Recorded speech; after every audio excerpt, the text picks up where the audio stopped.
Hello everybody, so as you can see from the title, this is Autistic Characters. Please Stand By, the new 2018 film, Please Stand By. Please Stand By features Dakota Fanning playing a young autistic woman who is really into Star Trek and she wants to write a script for this Star Trek competition.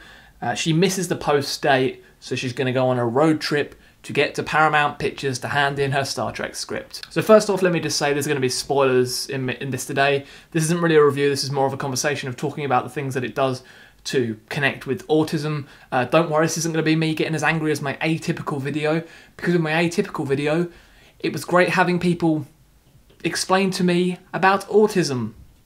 Yes, that makes sense. Explaining autism to a man with autism. So, Please Stand By, first off, I will say, is a very unrealistic view of autism. First off, I say this. First off, I've already said first off, but first off, I will say that everyone with autism is different. There are 4 different types of autism, and every person with autism is very different. We do have many of the same traits, but we are all different. But this film thinks that it's just going to squash in all these different traits and do a bad job, a very unrealistic job. And I know it's I'm glad that we're having films and TV shows about autism, but at the same time, when they're just getting it so wrong and it feels like it's very shoehorned in, that's when I have a problem with it. And with Please Stand By, it's very shoehorned in. I'm not the first person to say this is an unrealistic view of autism. There are many people saying this online, but it is a very unrealistic view. For starters, one thing that bothers me about this is the way we are introduced to Wendy is with her straightening up her colouring pens, putting them all next to each other, straightening them up. I've seen 3 movies do this like in the past 2 years. Power Rangers did it with introducing us to Billy, and we don't need that. That is a lazy stereotype of, oh look, they're straightening up their pens, has to be autistic. That's a lazy stereotype to me, and we don't need that. You can have a better way of introducing your character. I've seen films before have an autistic character and they don't even speak about them being autistic. You just understand from the certain things they're doing. Things about Wendy is... the one thing that confuses me, the reason the film's called Please Stand By is that Wendy has her first meltdown in the film when her sister says, no, you can't move in with me, because her sister has a baby. The sister worries that because she's autistic, she'd be terrible around a baby. There's a bit of stereotyping again. Terrible around babies. We are. People with autism, terrible around babies. We're always going to hurt babies, aren't we? That's that stereotyping there. And it just was quite horrible. And I know it seems like Wendy feeling very upset about this with her sister. There are good things from this coming, like later on she does get to meet her niece. And it's all good there. But that felt quite horrible to see that type of thing with her being like, you can't move in with me. Just leaving her, pushing her sister away into this home. I understand half people suffer with that. Like having to try and understand the sister with autism and having to take her into home, that's not right, but some people have to do that. But one thing about this being a very unrealistic view of autism is when Wendy decides she's going to get on a bus and go to Paramount Pictures. Like, it's a journey that's like hours and hours away. And she's got a little dog, Pete, and she gets on the bus and just acts very casual about it. Now, I know some people with autism can do this, but from her having meltdowns earlier on and being quite panicky about stuff, she just gets on the bus and is just like, hey, I got a bus ticket. Now I'm going to... trying to remember if it's Los Angeles she's going to. I think it is Los Angeles. I cannot quite remember. But she's going there to Paramount Pictures, and she just gets on the bus, she's all casual. And there's a sign that says no pets. She doesn't panic about that. She's just like, Petey, be quiet. And Pete wheezes on the bus. He wheezes on the bus and she gets thrown off the bus in the middle of nowhere. And she sort of gets anxious about this. But once again, she's just sort of like, I've been thrown off the bus, that's fine. And then this thing happens. She goes up to a stranger and just talks to them. Very casual and confidently. If I got thrown off a bus in the middle of nowhere, I would not go up to a stranger and just talk to them normally. Because, first off, I am crap at talking to people, talking to strangers. If I'm in a shop and I want to know where something is, I won't ask that person in the shop. I will search for myself for half an hour because I'm too scared to talk to that person.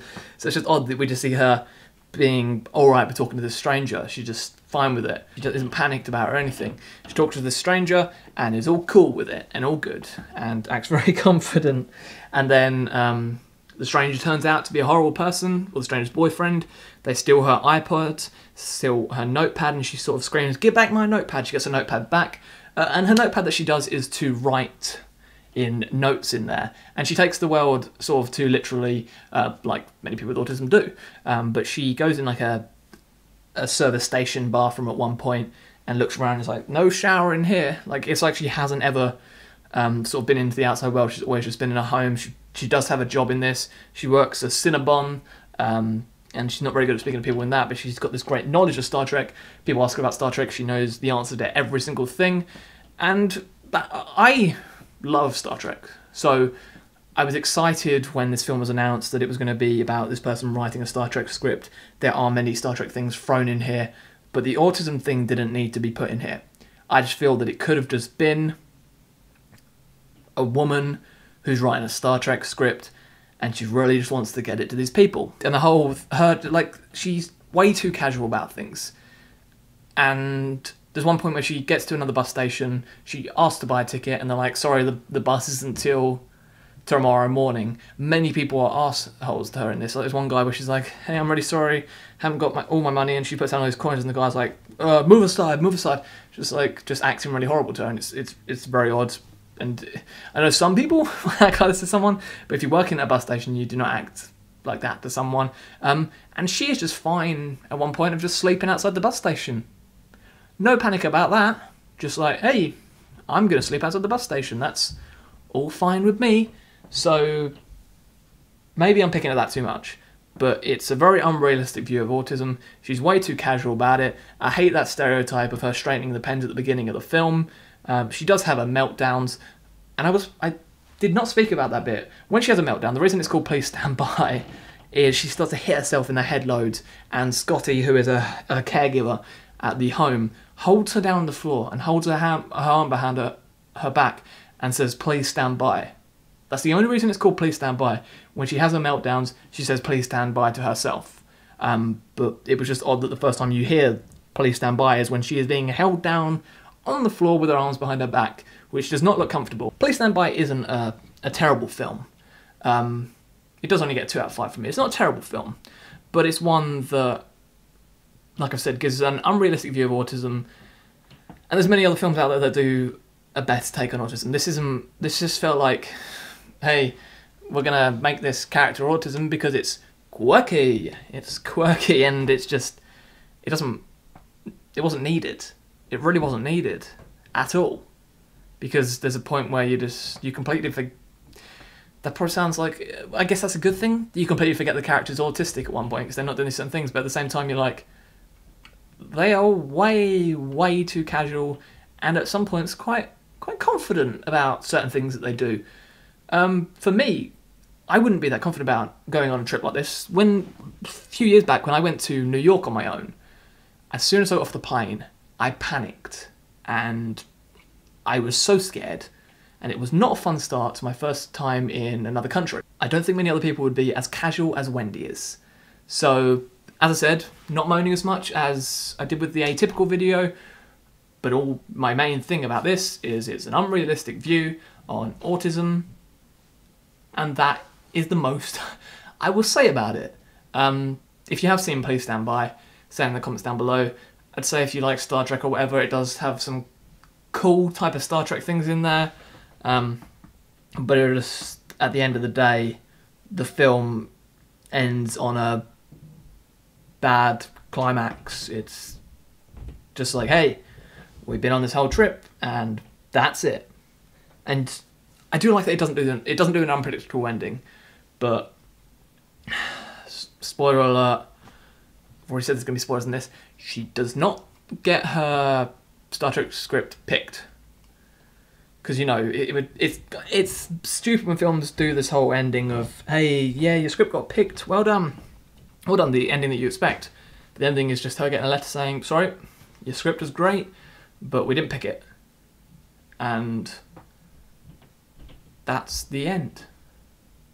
And that's the end of this video. If you enjoyed this video, please click like. If you're not subscribed, subscribe. Trying to still get the view watch hours up because I may lose monetization on the 20th of February. So please go and watch my other stuff. Watch my documentary You Don't Look Autistic, and watch my other videos.